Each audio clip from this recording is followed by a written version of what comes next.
అందుకని మా అందరికీ మనస్ఫూర్తిగా శుభాకాంక్షలు చెబుతూ హాయిగా భవిష్యత్తు అడగండి, చూడకండి.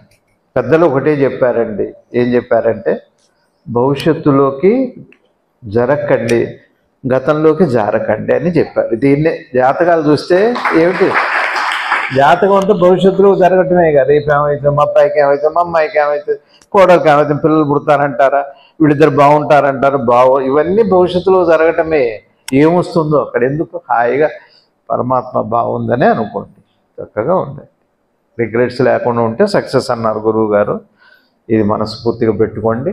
అందరు ప్రసాదాలు తీసుకొని క్షేమంగా వెళ్ళి మనస్ఫూర్తిగా అందరికీ బాగుండాలనే కోరుకుంటున్నాం. మంచి వార్తలే వినాలి మనం. మీరెందుకు భయపడతారు, మీ తరఫున గురువు భయపడతారు. గురువు కొలిపెట్టండి, ఆయన చూసుకుంటారు.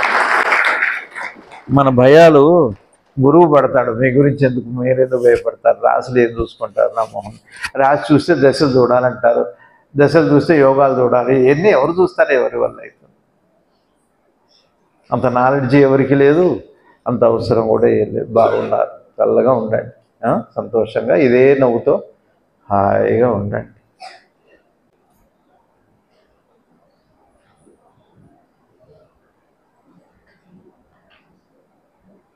నేనైతే ఒకటే ప్రార్థన చేస్తున్నా, మంచి మార్పు రావాలి సమాజంలో, మనసుల్లో బాగా మార్పు రావాలి, పరిణితి రావాలి, జ్ఞానం రావాలి, తెలియాలి, అంతే.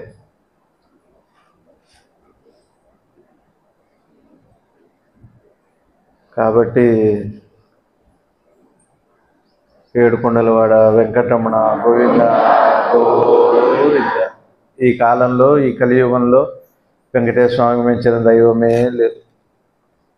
ఆయన నామమే చాలు. అన్నీ వెంకట అంటే నీ పాపాలు నశిస్తాయన్నారు. ఇంకా రాసులు ఎక్కడున్నాయి, పాపాలే నశిస్తే రాసి అంటేనే శుభాశుభాలు చెప్పేది. నామం తలుచుకున్నాక ఇంకా రాసి ఏమిటి, నామరాశి ఉంటుందేమో కానీ నామంలో పాప పుణ్యాలన్నీ ఆయనకి అప్పచెప్పాం, అయిపోయింది.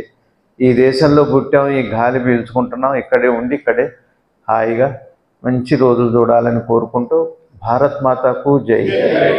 మనందరినీ చల్లగా చూస్తున్న జ్ఞానం దాత ప్రదాత అయిన సద్గురు శివానంద గురుదేవుల వారికి నమస్కరిస్తూ, దేశ విదేశాల్లో ఎక్కడెక్కడో ఉన్న మన సోదరీమణులు, మన కుటుంబం అందరూ చల్లగా ఉండాలని, క్షేమంగా ఉండాలని ప్రార్థన చేస్తూ మీ అందరికీ మరొక్కసారి మనస్ఫూర్తిగా నూతన సంవత్సర ఏ సంవత్సరం ఇది, విశ్వావసరం